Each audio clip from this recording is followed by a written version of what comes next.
Néstor Cardona dirigió y presentó Congreso y Sociedad, el programa institucional de la Secretaría General del Senado de la República. Por casi una década, fueron 9 años en los que realizó más de 300 entrevistas de todo tipo, donde presidentes, deportistas, científicos, artistas, personajes de la vida pública y principalmente congresistas respondieron a sus elaborados cuestionarios, siempre en un tono amable y cándido, pero con destacado rigor periodístico. El programa de esta noche es especial. Es un homenaje a la incansable labor de Néstor Cardona al frente del programa de entrevistas de mayor trayectoria del Senado de la República y uno de los espacios periodísticos con mayor prestigio a nivel nacional. Néstor Cardona partió de este mundo el 22 de junio de 2021 y hoy rendimos homenaje a su trayectoria en Congreso y Sociedad, recopilando algunos de los momentos más significativos de sus entrevistas.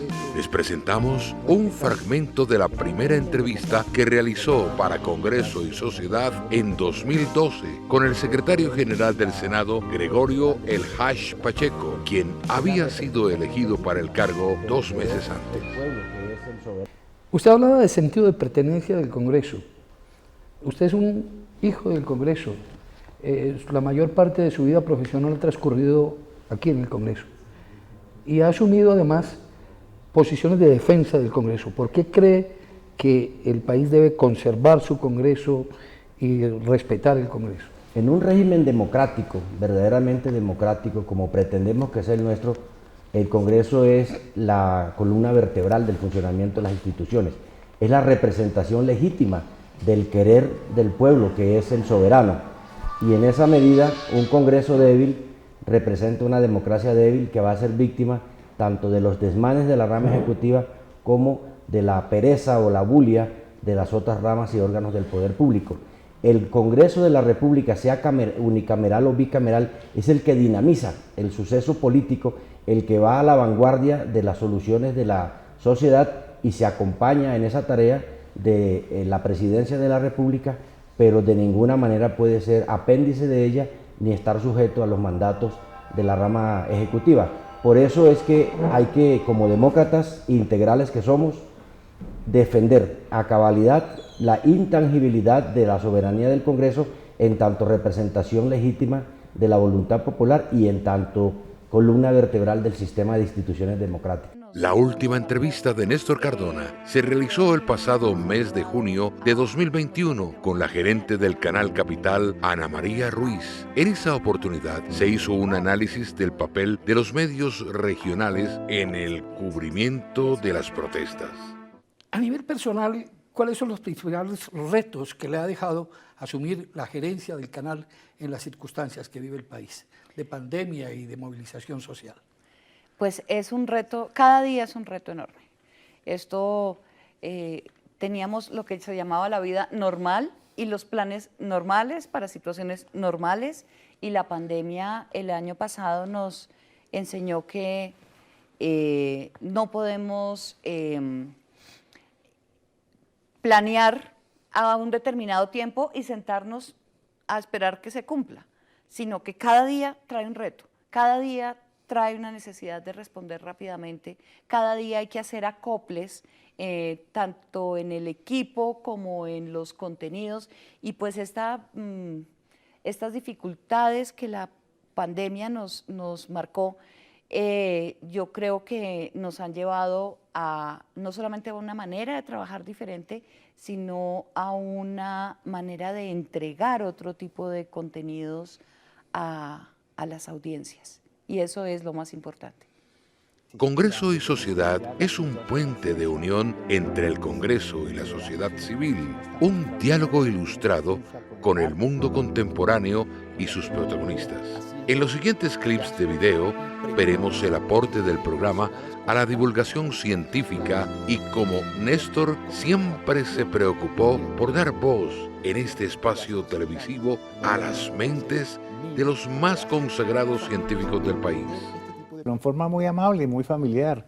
Yo particularmente voy a dar una charla sobre asteroides y cometas y los riesgos de impactos, que ese es un tema A cada rato vemos que pasa un asteroide, que viene un cometa por ahí.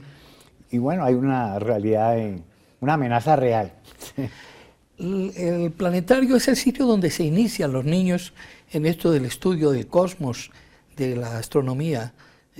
Cuéntenos cómo es esa experiencia que usted vive a diario allí. Bueno, en realidad acá yo trabajo en el planetario como comunicador y divulgador científico y me maravillo cada vez que llego al planetario por la mañana. No puedo creer que semejante edificio, semejante planetario esté en ese lugar. En un país que tradicionalmente le ha dado la espalda a la ciencia, contamos con uno de los grandes planetarios del mundo.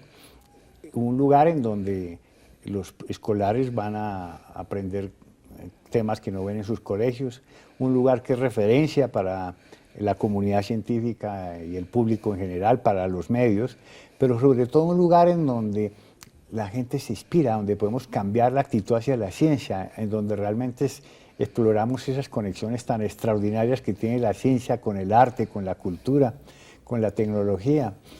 Y la prueba de ello es que tenemos muchísimos aficionados en Colombia. Yo creo que buena parte de eso se debe a la labor del Planetario de Bogotá.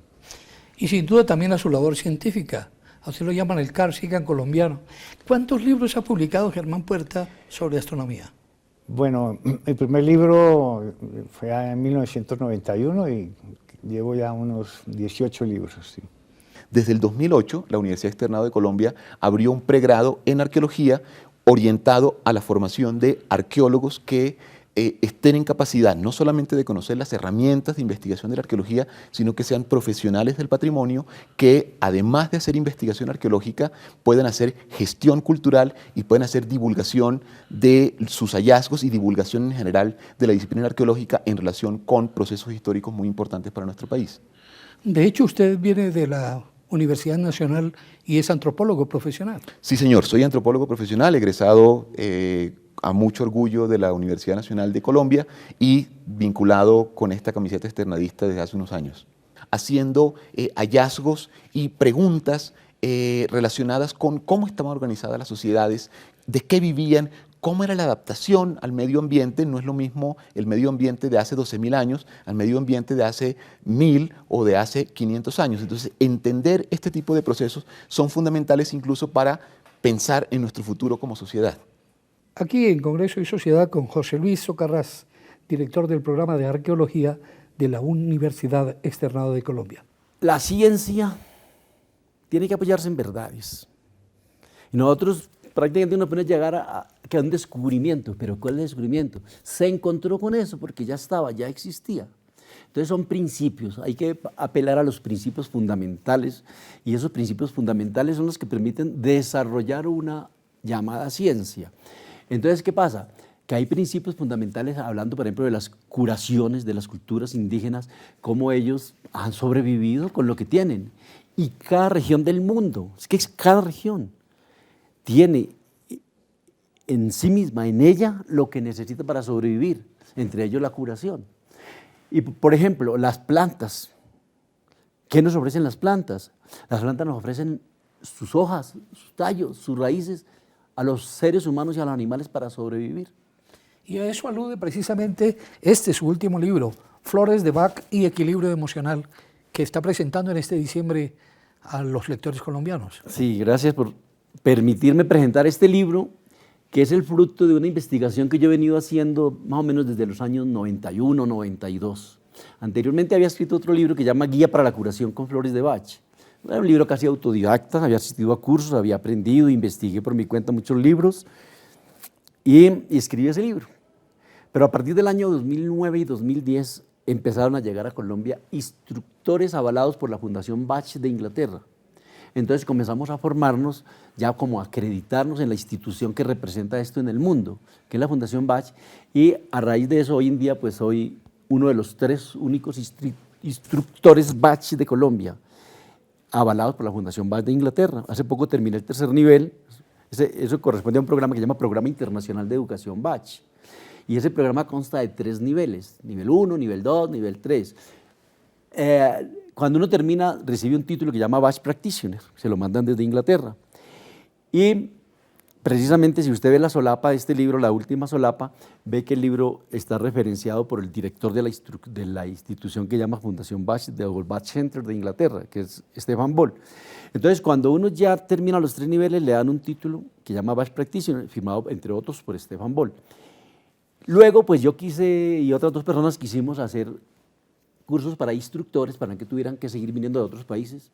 Entonces nos graduamos primero en un nivel 1, después una experiencia para el nivel 2, después ahorita en octubre terminamos ya para nivel 3. Entonces nosotros vamos a seguir encargados en Colombia del Programa Internacional de Educación Base, los 3 colombianos. Bueno, vamos a algunos mensajes institucionales y ya regresamos a la parte final de este programa en la cual Jesús L. Giraldo nos dirá cuáles son los aportes de este libro. Las artes, la cultura y la industria creativa siempre han tenido su espacio en Congreso y Sociedad. Néstor Cardona invitó en varias oportunidades a los principales agentes culturales del país para que difundieran su trabajo y expresaran sus aportes y preocupaciones sobre las iniciativas y leyes que regulan su actividad. Bienvenidos a Congreso y Sociedad, el programa institucional de la Secretaría General del Senado de la República. El actor, ese que representa personajes y vidas ajenas en el teatro, el cine y la televisión, despertando la admiración y el aplauso colectivo, también vive su propio drama. Entre nosotros, la del actor ha sido una profesión secularmente desprotegida.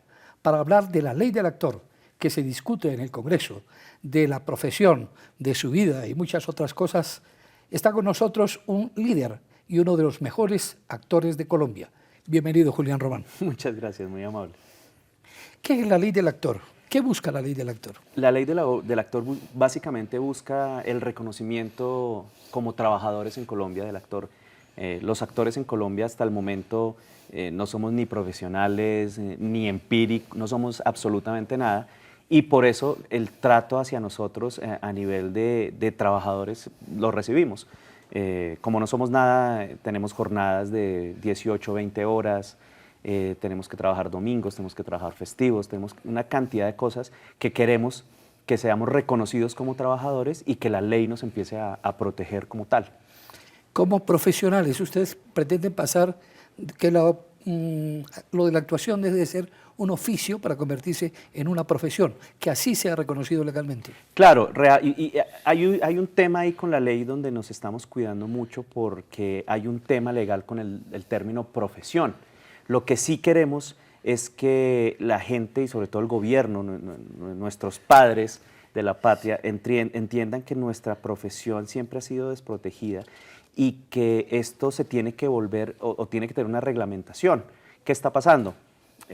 Mucha gente dice que nosotros vamos a discriminar a los actores que están empezando o a los mal llamados actores naturales. Todo lo contrario. La ley que pretende, estos actores naturales sean también respetados en un contexto laboral. ¿Qué pasa últimamente? Mucha gente no sabe, y es que a los actores naturales los llaman porque son más baratos, porque los ponen a trabajar más horas y después cuando terminan, chao. La idea de esta ley es que si algún productor o director necesita un actor natural, porque en sus películas o en su serie lo necesita, va a tener el cubrimiento de esta ley, lo va a cubrir mientras ejerza como actor.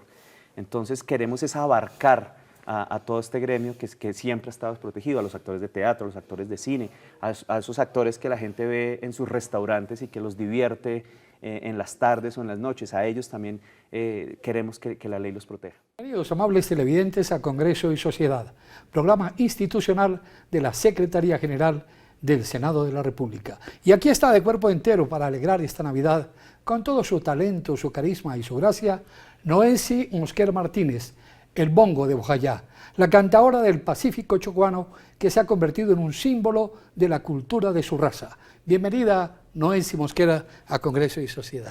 Traigo mi champa llena de dulces, traigo mi champa, trae Bianchi, Colombina, Super Coco, la. La Navidad, llega la alegría. En su Bojayá del alma. Sí. ¿Allí cantaba usted de niña estas canciones? Claro que sí, desde niña, rondas, donde hemos cantado los gualí, los alabaos, y la alegría de la Navidad también, que es muy hermosa, y esa tradición del pueblo, se remonta a la capital de la República. Artista desde niña. Sí, desde que tenía uso de razón, porque yo vengo de abolengos, o sea, de abuelos, músicos, los Martínez, la vena de los Martínez, Teresa Martínez de Varela, prima de mi abuelo. Entonces mi abuelo bohemio, guitarrero del pueblo. Entonces desde niña yo me sentaba al lado de mi abuelo y decía, yo quiero ser como mi abuelo, yo quiero ser como mi tía Teresa, y así sucesivamente, de raíces pues, de familias. ¿Cómo producir una película que le llegue a la mayoría del público, pero que también esté involucrado algunos elementos artísticos, de reflexión, que no sea estrictamente comercial? Bueno, si estuviera el secreto, creo que sería genial. No sé si hay una receta, no sé si existe una única fórmula, pero creo que sí es posible. Creo que sí es posible identificarse con un público y a la vez tratar de tener un mensaje. Creo que el cine de género, por ejemplo, el cine dorado de la época de Hollywood de los años 40, tenía mucho de eso. Tenía esa idea de hacer un romance, pero Casablanca, por ejemplo, que es un romance, pero es una obra de arte en sí misma, en los diálogos, las expresiones, de todos los movimientos, qué sé yo, absolutamente todo. Y sin embargo es una película que cualquier persona puede ver y todo el mundo se puede sentir identificado con esos personajes. Yo creo que se trata de lograr eso, identificación entre quien está viendo la película y el héroe o la persona que está allí representada, lograr sentirnos esa persona o estar identificados con esa persona. Ahí está el éxito de una película. Pero García Márquez también tuvo un amigo mago, siendo muy joven y periodista del diario Universal en Cartagena. Un hombre de fábula, que era linotipista del diario en el cual García Márquez era redactor. Ese mago es hoy un hombre cercano a los 87 años, que le sobrevive y recuerda con afecto entrañable. Bienvenido a Congreso y Sociedad, Guillermo Dávila, el mago. Gracias. Bueno, yo tengo muchas cosas que contar. Yo me voy a dejar el sombrero para que no se salgan ni los conejos, ni se salgan tampoco las palomitas, ¿no? Porque aquí vamos a hablar es de algo muy importante, como fue el periódico que se llamó Comprimido. Guillermo el Mago Dávila, el último de los linotipistas vivientes del país, hizo con Gabriel García Márquez Comprimido en 1951, el periódico más pequeño del mundo que solo duró 6 días. Cuéntenos esa historia, Guillermo. Bueno, la historia es que yo soy linotipista en el diario El Universal. Llego de Bogotá y allá me encuentro con que debo levantar los originales que escribe Gabriel García Márquez. Entonces, eso nos produce una amistad. El autor de las noticias, el autor de las notas y el linotipista. Me encantaba levantar los originales del hombre porque eran sin errores y eran rítmicos. Y uno cuando trabaja en el teclado no va leyendo las palabras, sino que los dedos van deletreando cada palabra. Y así, cuando la composición es rítmica, uno va entendiendo lo que el escritor hace. Por ejemplo, yo tengo por aquí un original de García Márquez, en donde se puede ver la pulcritud del hombre al escribir en máquina. Solamente hay un tachón donde cambia toda una frase, pero en lo demás todo es rítmico. Entonces uno como linotipista se daba cuenta de eso y te llamaba la atención, ¿no? Entonces eso hace que seamos amigos.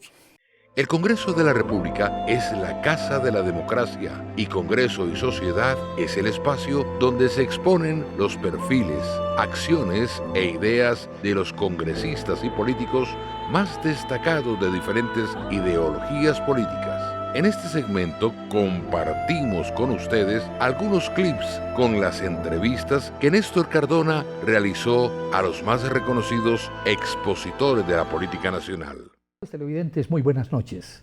Bienvenidos a Congreso y Sociedad, el programa institucional de la Secretaría General del Senado de la República.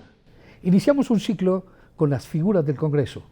Hoy con nosotros Iván Duque Márquez, senador del Centro Democrático, abogado de 38 años con maestría en Derecho Económico y Políticas Públicas en Washington y Georgetown. Bienvenido, senador Iván Duque. Néstor, un gran placer estar en su programa, un verdadero honor y un gran saludo a toda la audiencia. Yo conocí personalmente a su padre, que fue exministro de Estado y un gran servidor público. ¿Qué recuerdos tiene de su ejercicio, de su trayectoria? Bueno, cuando mi padre estuvo sus años de servicio público, yo era muy niño.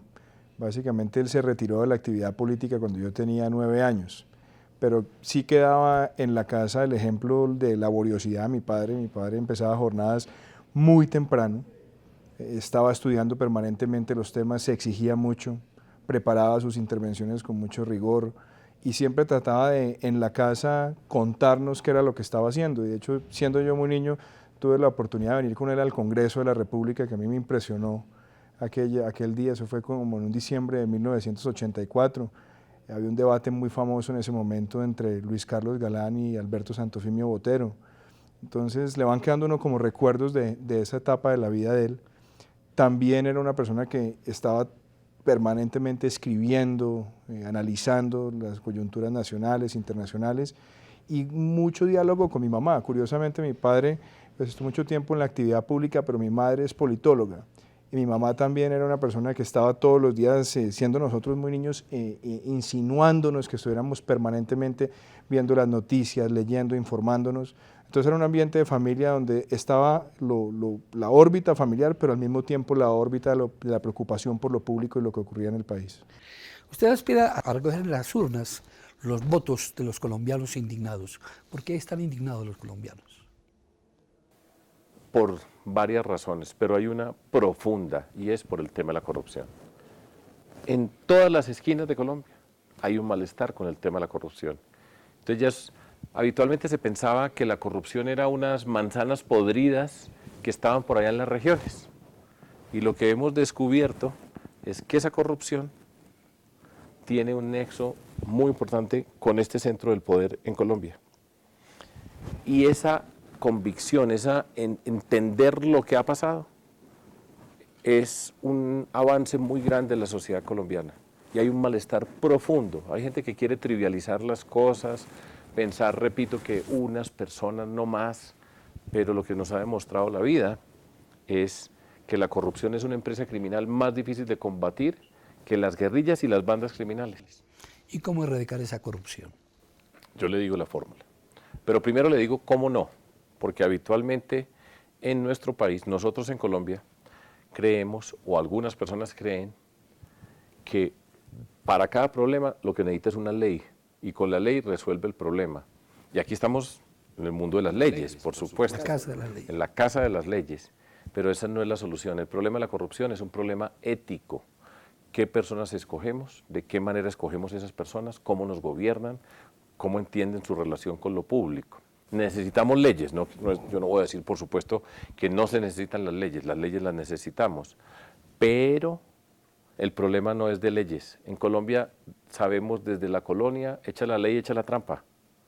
Entonces, ¿cómo se combate la corrupción si no es con leyes? Yo digo lo siguiente, y para eso sirven las matemáticas, entienda bien el problema, y lo puedo escribir de una manera muy sencilla. Mire cómo un candidato gana las elecciones, mire qué camino siguió para ganar, y si usted mira el camino, usted ya sabe cómo va a gobernar. Un voto comprado es un robo asegurado. Los que pagan para llegar, llegan a robar. Entonces, esa es la clave de todo esto. Entonces, ¿cómo combatimos la corrupción? En este momento en que estamos, lo digo, lo repito, lo hemos hecho y lo haremos, y es ni un peso por un voto. Nadie en Colombia tiene precio, nadie tiene precio en nuestro país. Entonces, si usted no paga para llegar, cuando llega al poder no tiene que llegar a pagar. Habitualmente, ¿cómo es el esquema? Ese que acabo de escribir. Con este se juntan para que gane este. En el pueblo todo el mundo sabe quiénes son estos y ya sabe qué es lo que va a pasar, porque además tienen libretas y cada uno cuántos votos va a poner. Y muchos de esos votos que va a poner es que valen tanto. Entonces, cuando este gana, llega al poder y tiene que pagar la inversión. ¿Y cómo se paga? Con puestos y con contratos. ¿Y qué necesitan? La impunidad, que no los cojan. Eso es todo. Entonces, si usted no paga un peso por un voto, cuando llega a gobernar no tiene que llegar a pagar. Y usted puede gobernar con transparencia. Entonces, por ejemplo, yo he dicho, y estoy en este lugar tan importante de nuestro país, ni un puesto ni un contrato para un congresista. Está loco. La gobernabilidad, inmediatamente le dicen a uno una palabra, ¿y cómo va a ser para gobernar? Dije, vamos a trabajar con todos los congresistas. Yo fui alcalde, goberné con los concejales. Yo fui gobernador, goberné con los diputados, ahora presidente, pues con los congresistas. Ni un puesto ni un contrato, pero con cada congresista tendrá el respeto mío. Y decir, venga, vamos a trabajar. ¿Cuáles son las ideas suyas? ¿Cuáles son las propuestas que tiene usted? ¿Qué es lo que representa? ¿Por qué está aquí en el sitio más importante del país? Está haciendo las leyes de nosotros en Colombia. ¿Cómo quiere aportar? ¿Cómo podemos trabajar juntos? Pero no hay puestos y contratos, pero vamos a respetarlo a usted, qué región representa y cómo podemos trabajar juntos. Usted se va defraudada del Congreso de la República. Ha sido un escenario en el que usted ha brillado con luz propia, pero usted ya ha anunciado que no volverá al Congreso. ¿La decepciona? No es que me decepcione, Néstor. Yo no tengo, digamos, queja. Para mí esto ha sido un privilegio, venir a aprender, conocer el país. El Congreso es como un doctorado en política. Yo siempre digo, yo en estos años hice 2 doctorados, uno en ciencia política en Chicago y otro en política, de verdad. ¿Cómo es crudamente la política? Para bien y para mal. Este es un sitio privilegiado. Realmente al que le interese lo público, yo lo invito a que venga al Congreso. Por aquí hay que pasar. Esto lo pule a uno, esto lo exige, lo obliga a conocer el país, los temas. ¿Por qué me voy? Me voy porque yo creo que el epicentro de la transformación de Colombia no está en el Congreso. Está en la presidencia, en llegar a la presidencia sin comprar votos y en cambiar la relación que tienen los presidentes con el Congreso. Es decir, dejar de comprar congresistas, dejar la mermelada y la corrupción. El epicentro de la transformación de Colombia viene es por ahí, no va a venir del Congreso. Aquí tiende a estar sobre representado lo peor de Colombia, no lo mejor de Colombia. El país afuera es mucho mejor, es mucho más trabajador, es mucho más dedicado, es mucho más comprometido con el país que la subrepresentación que tenemos aquí en el Congreso. Entonces yo digo, en este espacio vamos a seguir trayendo gente buena. Hay candidatas extraordinarias, Angélica Lozano que se va a lanzar al Senado, Juanita Gobertus que se va a lanzar a la Cámara por Bogotá. Hay que seguir haciendo cada elección el esfuerzo de traer gente buena y competente. Pero si queremos transformar a Colombia, si queremos derrotar la corrupción, si queremos mejorar la educación, la salud, tenemos que ganar la presidencia con transparencia y gobernar sin corrupción. Entonces yo por eso me voy a ese esfuerzo, me fui a hacer ese esfuerzo porque hay que meterse en esa pelea y a los que no somos, digamos, ni hijos pues de expresidentes, ni del círculo del poder pues de los ricos de este país, etcétera, siempre nos miran como, ay, usted bien para que vaya al Congreso, ahí a hacer un controlito, pero la presidencia sí está reservada para nosotros pues los de cuna y los políticos tradicionales. No, señores. O la presidencia se la devolvemos a los colombianos comunes y corrientes, a los colombianos de clase media como yo, o este país no va a cambiar, porque a los poderosos no les importa sino ellos, no piensan en la gente. Entonces yo sí creo que había que dividirse las tareas. Sigamos trayendo gente buena y extraordinaria al Congreso, pero vámonos a ver la pelea a fondo por ganar la presidencia. Y no solo por ganarla, sino por cambiar la manera de gobernar. Y eso es lo que vamos a hacer con Jorge Enrique Robledo, con Sergio Fajardo. Yo estoy segura que los colombianos están buscando ese camino y que nosotros lo podemos representar. ¿Cuál es su propuesta para recuperar al país? Yo estoy planteando como 4 grandes temas. Pues son muchas cosas, uno tiene que como presidente opinar de todo, pero son 4 grandes cosas. La primera, crear más riqueza. Necesitamos más prosperidad en el agro, más prosperidad en la industria, en el comercio, en el transporte. O sea, que la gente que asuma actividades económicas, negocios, les vaya bien. No puede haber empleo si no es así. Segunda idea, hay que disminuir la desigualdad social. Colombia es uno de los países más desiguales del mundo, socialmente hablando, el 8º. ¿Eso qué quiere decir? Que el contraste entre los que tienen mucho y mucho y los que no tienen nada es descomunal. Y eso es una tragedia para el país, entre otras cosas porque no hay ni quien compre. Por ejemplo, los lecheros se arruinan porque no encuentran a quién venderle la leche de sus vacas. Y al mismo tiempo millones de niños no toman leche. y son desnutridos por no tomar la leche. Tercer cosa que estoy enfatizando, la discriminación del país es detestable.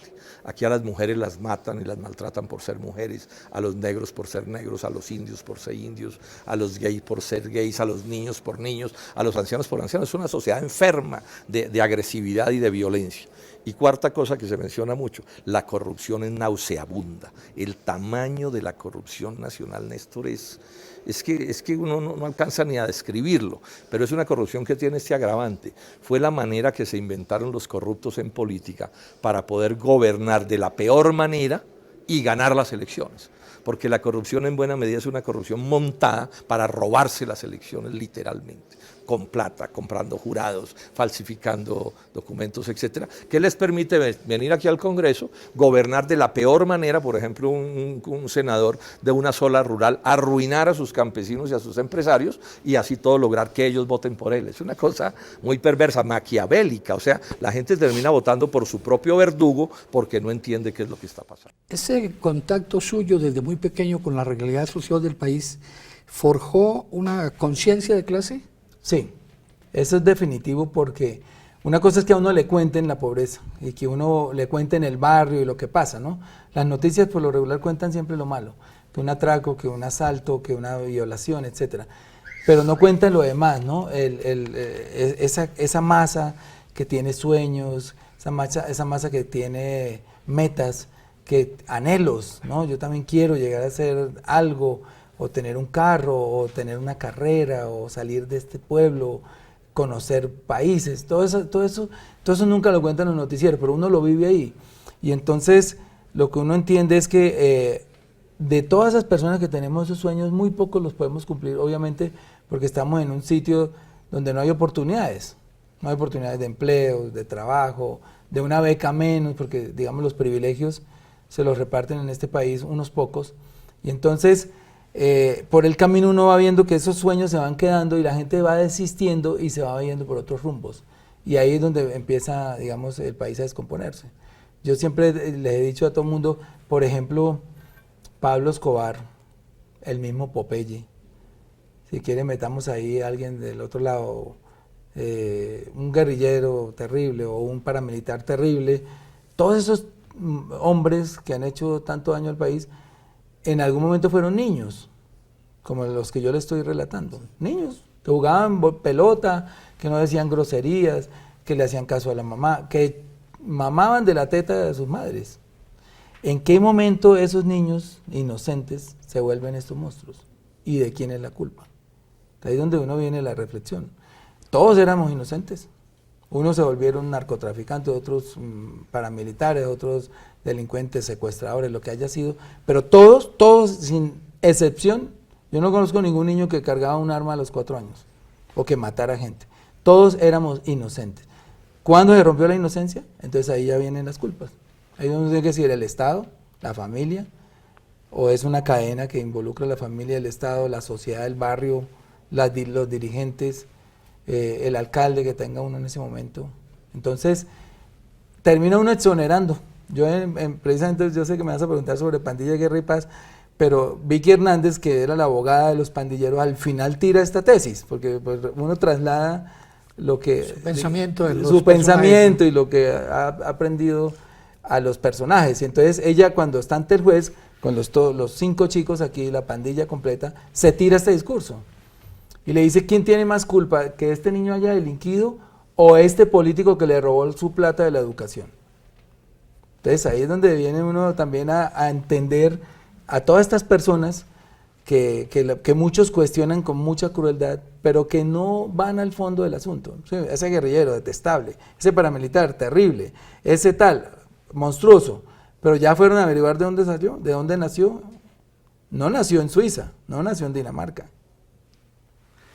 Gustavo Bolívar, su historia, su lucha, aquí en Congreso y Sociedad. Es natural que usted se conmueva ante este recuerdo de épocas tan dolorosas y a la vez tan esperanzadoras, como usted lo dijo cuando asumió la gobernación de Antioquia.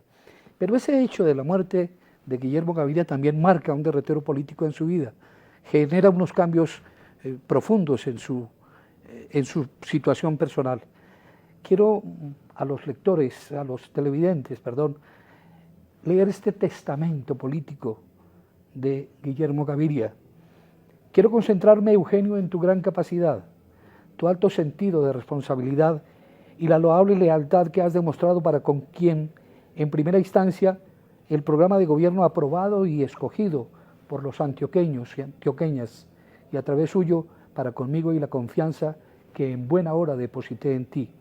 Qué grato para mí saber que a pesar de estar cautivo y privado de tantas cosas, puedo sentir que no se me ha separado del gobierno y mis esfuerzos dan fruto. Cuán alegre y orgulloso puedes sentirte tú, Eugenio, de haberle mostrado al pueblo antioqueño el excelente gobernante que eres. Es un conmovedor testamento político.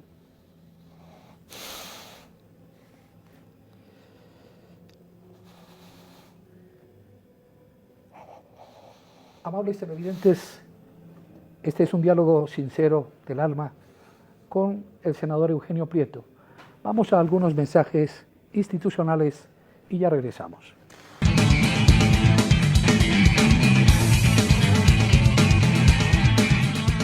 Usted es un idealista y un soñador. ¿Cuál es la Colombia que sueña Lirio García? Bueno, la verdad que sueño con una Colombia en paz, una Colombia donde nos pongamos de acuerdo todos, que respetemos las tendencias religiosas, sexuales, políticas. De verdad que yo creo que si somos respetuosos de eso, vamos a tener un país viviendo con mucha tranquilidad. Pero también decirles que me preocupa lo que está sucediendo hoy de la pérdida de valores. Me gustaría que en Colombia pudiéramos recuperar los valores de nuestros jóvenes, que pudiéramos nosotros desde nuestras casas fortalecer el crecimiento y la educación de nuestros hijos, no dejarla en las escuelas, que no, ellos están para reforzar, más no para educar al 100% a nuestros hijos. Si recuperamos los valores vamos a tener una mejor sociedad y una mejor Colombia. Avalan su presencia aquí en el Senado de la República. ¿Cómo espera cumplirlos? ¿Qué esperan ellos de usted y cómo quiere que lo recuerde después de esta legislatura? Sí, yo creo que mi gran contribución está en lo que te dije anteriormente. Nosotros hemos logrado demostrar desde mi padre, desde mi abuelo, pasando por mi papá, lo que hizo Alex gerenciando la alcaldía de Barranquilla, de poder imprimirle también aquí al Congreso todos estos elementos y digamos que son necesarios imprimirlos también en la cosa pública. Nuestro país viene en una transición. Yo creo que cada vez más quienes actuamos en política necesitamos también mostrar que tenemos capacidad ejecutiva y capacidad gerencial.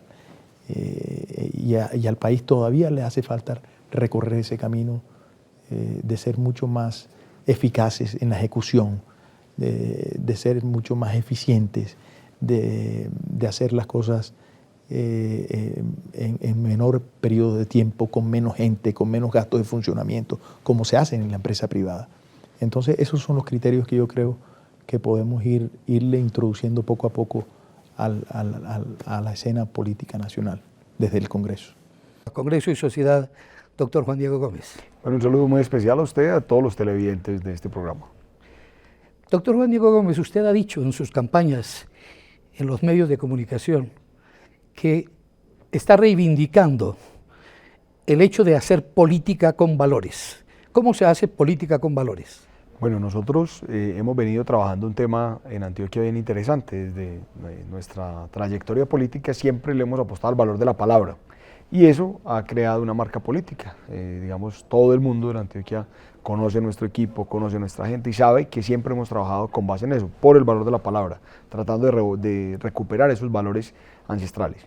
Hoy en día, después de entender eso y de trabajar eso, estamos trabajando en un proyecto de ley y con unos trabajos con comunidades que buscamos recuperar los valores de la familia como eje de la sociedad y aspiramos poder, en todo ese trayecto, presentar un proyecto de ley que ya está casi elaborado, Incluso se está complementando con un documento COMPES, con unos documentos y una propuesta del Ministerio de Protección Social y también una propuesta de planeación nacional en la que se establece una política pública de familia y nosotros queremos liderar ese tema en el Senado de la República.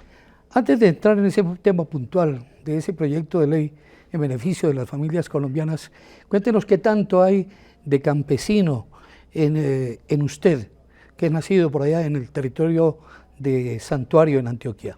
Bueno, realmente yo soy nacido en la ciudad de Medellín, pero soy criado en el municipio de Santuario. Santuario queda a 54 kilómetros de la ciudad de Medellín, en la vía Medellín-Bogotá, y pues tiene unas particularidades muy especiales. Es un pequeño municipio de producción agropecuaria en hortalizas y verduras, muy grande, es una despensa agrícola de la costa atlántica y sus características son pequeños predios, pequeñas parcelas en las que los campesinos producen permanentemente. También es una tierra muy particular, una tierra donde hay una gran, digamos, un gran número de sacerdotes y religiosas, donde hay un gran grupo de humoristas y donde ha habido una gran tradición comercial y política. Las cámaras de Congreso y Sociedad han sido el último testimonio audiovisual de personajes ilustres que concedieron entrevistas en este espacio. En este segmento rendimos homenaje a aquellos personajes que junto a Néstor Cardona ya no están con nosotros. Que esto hay que advertírselo a la gente. Sin cultura no se puede hacer política porque entonces no se sabe qué es lo que hay que hacer. Ni cómo manejar el Estado, ni cómo manejar las instituciones, ni cómo manejar los departamentos, ni cómo manejar los pueblos. Lo que nos ha pasado con la elección de alcaldes, han escogido gente muy buena seguramente en cada pueblo, que no tienen ni medida y van a dar a la cárcel. Usted recuerda que el año pasado, de los 1.200 municipios colombianos, teníamos 812 procesos contra los alcaldes por haber obrado a la ligera. No era siquiera que fueran a robar para ellos, no, era que habían aplicado mal la ley, habían aplicado mal las normas administrativas, ¿no? Hay algo muy importante, Néstor. El único presidente de los últimos años que ha tenido el valor civil y la inteligencia de proponer que las injusticias que venían sucediéndose con todos los departamentos pobres, productores escasos de carbón, de oro, de petróleo, ha sido Santos. Esa reforma que quedó plasmada en el acto legislativo número 5 del 2011 y las dos leyes que lo desarrollan, la primera que organiza todo el tema de regalías y la segunda que define el presupuesto bianual para todos los departamentos, es uno de los pasos más importantes de transformación positiva que se han dado para la provincia colombiana. Yo creo que el presidente Santos se merece todo. Hoy estamos culminando en el Congreso con él por las muchas iniciativas de él y de sus ministros, una etapa importantísima de la vida democrática. Está la reforma a la salud, en donde deja de ser un negocio y se interpreta la norma constitucional de que la salud es un derecho. ¿Y qué decir del fuero militar, tan criticado por la izquierda? Pero el fuero militar le da seguridad jurídica a la fuerza pública que por Constitución tiene que velar por la honra y bienes de todos los colombianos. La reforma tributaria es una reforma que se está poniendo por parte del Banco Mundial, del Banco Interamericano, del Fondo Monetario, como un verdadero modelo a los países latinoamericanos.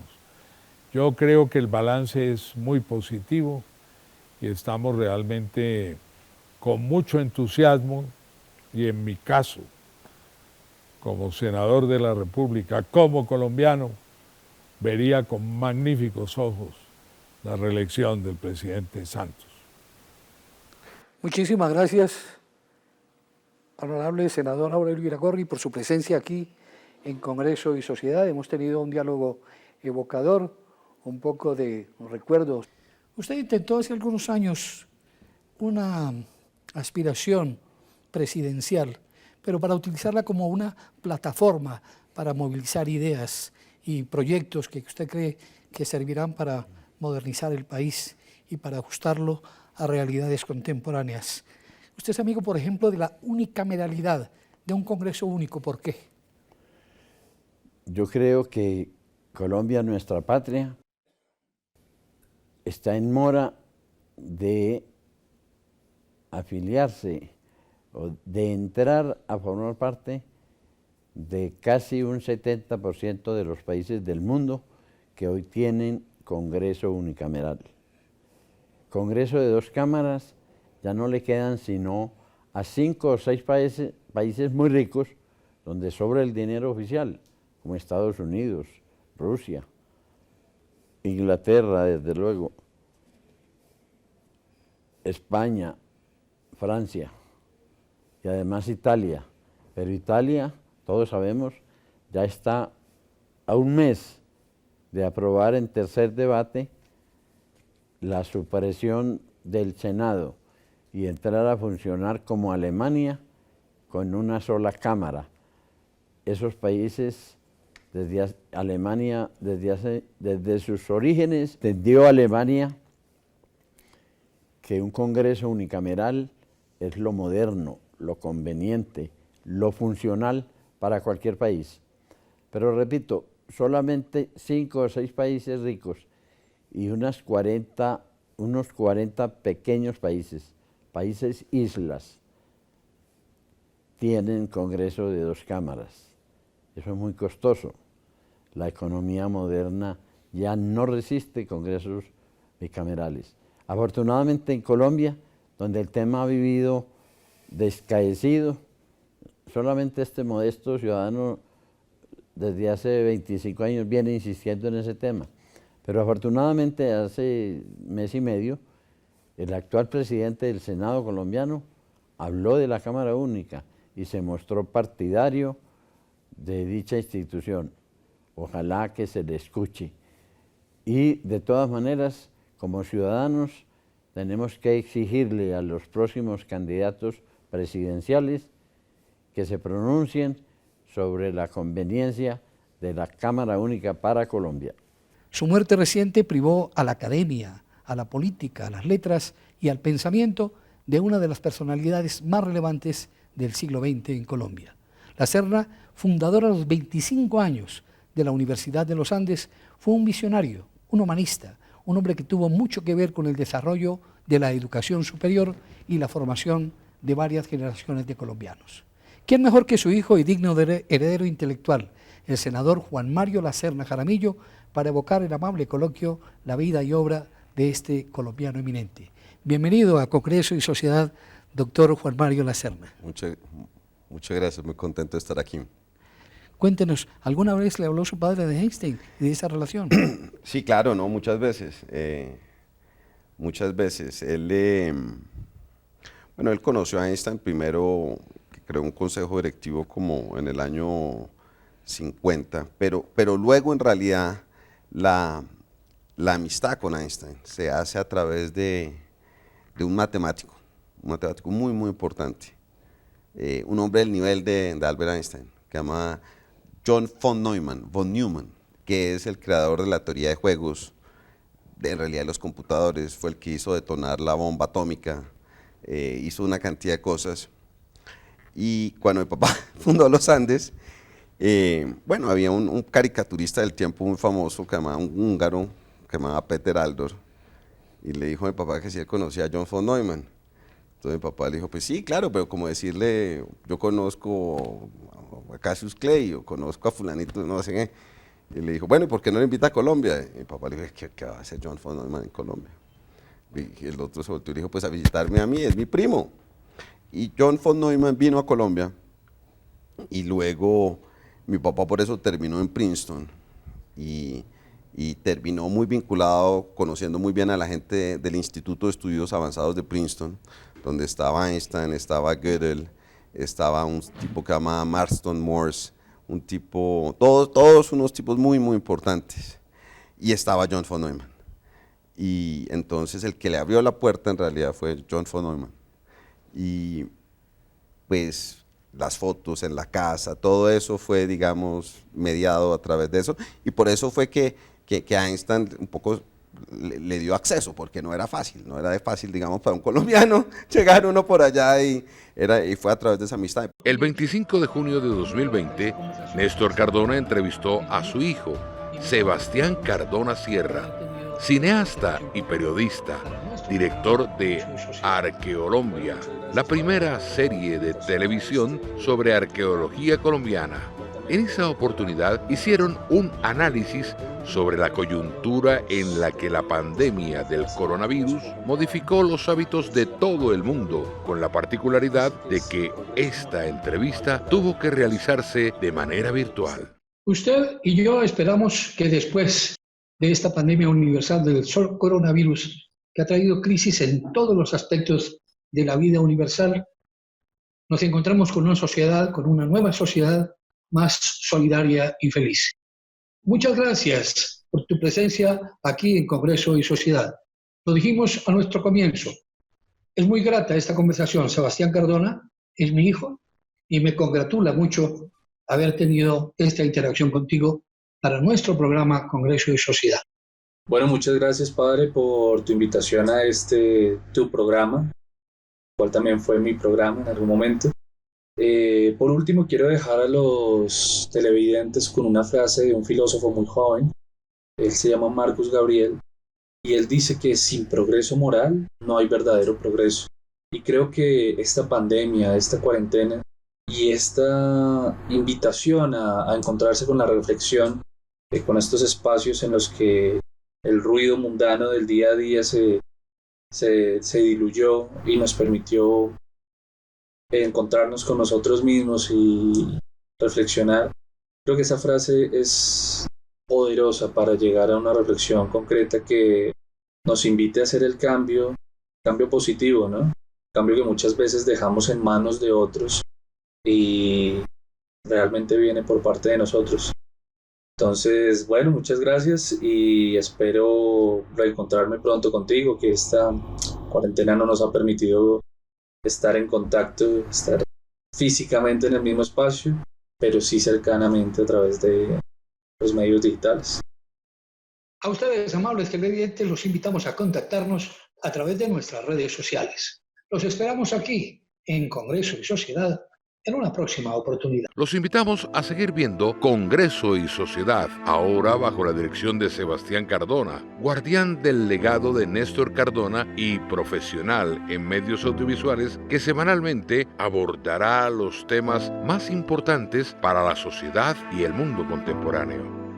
Gracias por acompañarnos en este homenaje póstumo que Congreso y Sociedad rinde a Néstor Cardona Gutiérrez por el valioso aporte cívico, social, cultural, político y periodístico que realizó durante 9 años en el programa y por más de 55 años de trayectoria profesional al servicio del país. Hasta siempre, Néstor Cardona. Tu legado es eterno.